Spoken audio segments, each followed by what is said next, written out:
ఉమ్మడి వరంగల్ జిల్లాలో మున్సిపల్ ఎన్నికలకు కూడా ఇక్కడ సమరం సిద్ధమవుతున్న నేపథ్యంలో ఓటర్లు కూడా ఆసక్తిగా వస్తున్నారు. ఒక్కొక్కరు ఓటు హక్కును వినియోగించుకోవడానికి కూడా ఎంతో ఉత్సుకత వస్తున్నారు. కొంతమంది మొదటిసారి ఓటు హక్కును వినియోగించుకోవడానికి కూడా వస్తున్నటువంటి నేపథ్యంలో చాలామంది ఓటర్లు కూడా క్యూరియాసిటీగా కనిపిస్తున్నారు.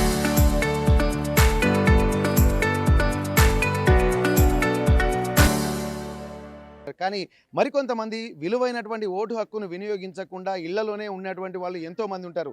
కానీ ఇట్లాంటి వాళ్ళందరికీ ఇన్స్పిరేషన్గా జనగామ జిల్లాలో ఒక ఓటరు నిలుస్తుంది. ప్రస్తుతానికి తన విషయాలు తెలుసుకునేటువంటి ప్రయత్నం చేద్దాం. ఇప్పటివరకు మనం చూస్తున్నాం ఓటు హక్కును వినియోగించుకునేటువంటి వాళ్ళందరూ కూడా ప్రస్తుతానికి ఇక్కడ ఉన్నటువంటి జనగామ అధికారులు కూడా ఏర్పాటు చేశారు. నేను ఓటర్గా గర్విస్తున్నాను, ఓటు వేయడానికి నేను సిద్ధంగా ఉన్నాను, ఓటర్స్ ఫోటో పాయింట్ అనేది ఒకటి ఏర్పాటు చేసి ఓటు హక్కు వినియోగించుకున్నటువంటి వాళ్ళకు సంబంధించి ఒక ఇన్స్పిరేషన్ ఉండే విధంగా ఓటు హక్కు నా బాధ్యత, ఓటు హక్కు వేయడం నా రెస్పాన్సిబిలిటీ అన్నటువంటి విషయంగా ఈ జనగామ అధికారులు తీసుకుంటున్నారు. ఇప్పుడు మనం చూస్తున్నటువంటి ఓటరు ఒక ఇన్స్పిరేషన్ ఇచ్చేటువంటి అవకాశం ఉంది. ప్రస్తుతానికి మనం వారితో మనం మాట్లాడే ప్రయత్నం చేద్దాం. అమ్మ నమస్తే అమ్మా, నీ పేరేం పేరమ్మా? నమస్కారం అండి, నా పేరు లిక్కి మన్విత.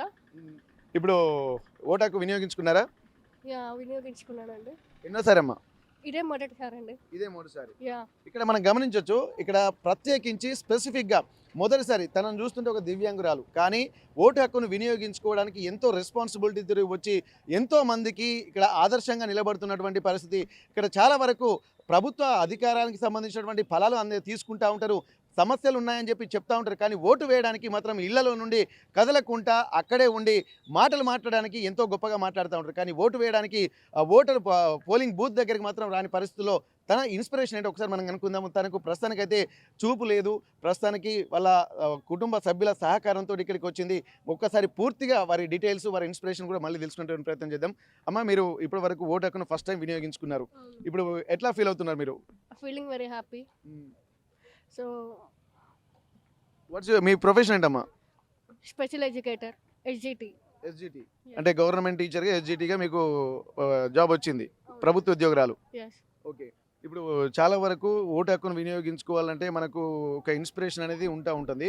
ఇప్పుడు చాలా వరకు ఓటు హక్కుకు అంటే ఎన్నో మాట్లాడుతూ ఉంటారు, కానీ ఓటు వేయడానికి కూడా సగం మంది మాత్రమే వస్తూ ఉంటారు. 80%, 70% మాత్రమే పోలింగ్ నమోదు అవుతుంటారు. చాలా వరకు మిగిలిన ఒక 30%, 20% ఇట్లా ఓటర్లు రావడానికి సుముఖత చూపరు. మరి అట్లాంటి వాళ్ళకి మీరు ఏం చెప్పదలుచుకుంటారమ్మా? ఓటు అనేది మన బాధ్యత. అందరూ కన్ఫామ్గా ఎన్ని పనులున్న వాళ్ళకి ఒక్క 10 నిమిషాలు వచ్చి వాళ్ళ ఓటు హక్కును వినియోగించుకోవాల్సిందిగా కోరుతున్నాను. ఓకే. మీరు ఇక్కడ దాకా మీరు కనిపించలేదు కదా, ఎవరు తీసుకొచ్చారమ్మా ఇక్కడ మిమ్మల్ని? మదర్ తీసుకొచ్చారు. ఓకే. ఇప్పుడు ఏం చెప్పారు అమ్మ వాళ్ళకి? ఇట్లా ఇప్పుడు మీ ఇబ్బంది పడుతున్నప్పటికీ కూడా మనం ఓటు హక్కు వినియోగించుకుంటున్నారు కదా, పాపను ఇంత ఇబ్బంది అంటే ఇన్స్పిరేషన్గా నిలబడుతున్నటువంటి పరిస్థితి. చాలా వరకు ఏంటంటే ఇంత వాల్యుబుల్ ఓటును వినియోగించుకోవాలంటే చాలామంది సోమరితనంతో, లేజీ తోటి చాలామంది రారు. మరి ఏం చెప్పి తీసుకొచ్చారమ్మా అమ్మ పాపని? ఎస్, ఇది మంచి ప్రశ్న అండి. అయితే మనకి అమ్మాయి ఇటువంటి డిజేబుల్డ్ పర్సన్ అయినా కూడా తను చదువుకొని ఎస్జిటి పెంబర్తి స్కూల్లో ప్రైమరీ స్కూల్ టీచర్గా వర్క్ చేస్తుంది. సో కాబట్టి మనకు భారత రాజ్యాంగం కల్పించినటువంటి మన ముఖ్యమైన విధి ఇది. మనకు ఇచ్చినటువంటి ఓటు హక్కును మనం వినియోగించుకోవడం, మేము అదే పిల్లలకి మేము చెప్తూ ఉంటాము తప్పనిసరిగా. మరి అటువంటిది మన దేశంలో ఉన్నటువంటి ప్రజలు తప్పకుండా రాజ్యాంగం కల్పించినటువంటి ఓటు హక్కును మనము నిర్వర్తించుకోవాలి.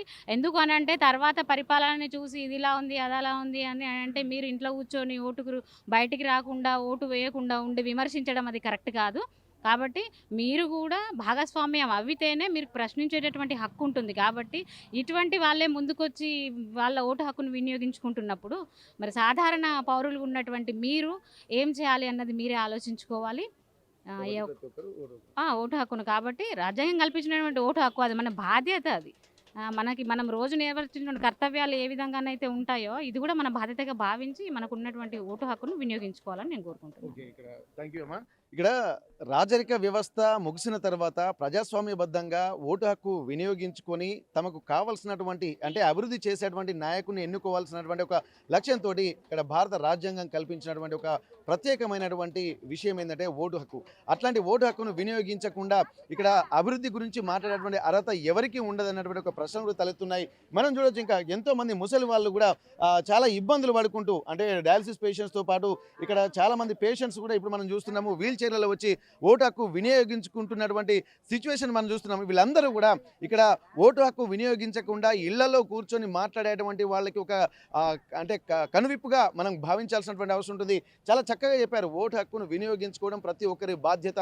ఇక్కడ ప్రజాస్వామ్యబద్ధంగా ప్రజాస్వామ్య ఫలాలు అందరికీ అందాలన్నా కానీ, ఒక మంచి నాయకుడిని ఎన్నుకొని అభివృద్ధి దిశగా వెళ్ళాలన్నా కానీ ఓటు హక్కు అనేది మనకు ఒక ఆయుధంగా మనం గమనించాల్సినటువంటి అవసరం ఉంటుంది. కాబట్టి ఎంతోమంది ఇక ఇన్స్పిరేషన్గా నిలబడి, అంటే వాళ్ళు ఎన్నోసార్లు ఓటు హక్కును వినియోగించుకున్నారు, చివరి టైంలో కూడా అంటే కాటికి కాలు చాచేటువంటి వృద్ధులు కూడా వచ్చి ఓటు హక్కును వినియోగించుకుంటున్నారు. కాబట్టి ఇది ఒక కనువిప్పుగా అందరూ గమనించాల్సినటువంటి అవసరం ఉంటుంది. ప్రతి ఒక్కరూ ఓటు హక్కును ఎక్కడ ఉన్నా సరే, ఇక్కడ అందుబాటులో లేనప్పుడు అంటే దానికి ఆలోచించవచ్చు, కానీ ఓటు హక్కు ఉంటుందంటే ఖచ్చితంగా తమ ఓటు హక్కును వినియోగించుకొని తమ ప్రాంత అభివృద్ధికి ఒక మంచి నాయకుడిని ఎన్నుకోవాల్సినటువంటి బాధ్యతను కూడా ప్రస్తుతానికి ఇప్పుడు తను దివ్యాంగురాలు అలాగే ఇక్కడ ఉన్నటువంటి ముసలి వాళ్ళు కూడా చెప్తున్నటువంటి పరిస్థితి కనిపిస్తుంది. ఒకసారి అమ్మతో కూడా మనం మాట్లాడదాము. అమ్మ, ఇప్పుడు మీరు చేత కాకుండా కానీ ఇంత దూరం ఓటు హక్కు కోసం వచ్చిండ్రు, ఇవి ఎట్లా అనిపిస్తుందమ్మా? ఓటు బాధ్యత రెస్పాన్సిబిలిటీ మీద మంచిగానే అనిపిస్తుంది. ఎన్నిసార్లు వేసినమ్మా ఇప్పటి వరకు ఓటు? ఇప్పుడు 2 సార్లు. ఇప్పుడు చాలా మంది అన్ని మంచిగా ఉన్నా కానీ ఏమేస్తుంది ఓటు అని చెప్పి చాలా మంది అనుకుంటా ఉంటారు. మరి అట్లాంటి వాళ్ళకి ఏం చెప్తారమ్మా మీరు? అది వాళ్ళ ఇష్టం బట్టి, ఇది మా ఇష్టం బట్టి వచ్చినాం అన్నట్టు. వేయాలని అభిమానం. వాళ్ళ ఇష్టం అని వాళ్ళు అంటున్నారు, మీ ఇష్టం అని మీరు అంటారు. మరి ఓటు వేయాలి అవద్దా? వేయాలగా. మేము శాత కాకుండా ఎందుకు వచ్చినాము? ఓటు వేసడానికే కదా బాధ్యత. మొత్తానికైతే ఇక్కడ ఓటు హక్కును వినియోగించుకోవడము ఒక రెస్పాన్సిబిలిటీగా, తమకు ఒక గర్వకారణంగా, ఒక భారత పౌరుడిగా తాము ఓటు హక్కును వినియోగించుకొని తాము ఉన్నాము అన్నటువంటి ఒక సందేశాన్ని వినిపించేటువంటి క్రమం కూడా వీళ్ళలో మనకు కనిపిస్తున్నటువంటి పరిస్థితి. జనగామ నుండి కెమెరా పర్సన్ వంశీతో వెంకటరత్నం, RTV వరంగల్. చరిత్ర సృష్టించినోడు ఇప్పుడు ఆ చరిత్రని తిరగరాయబోతున్నాడు. అబద్ధాల గోడల్ని బద్దలు కొట్టి నిజాలను రాగా మీ ముందుంచబోతున్నాడు.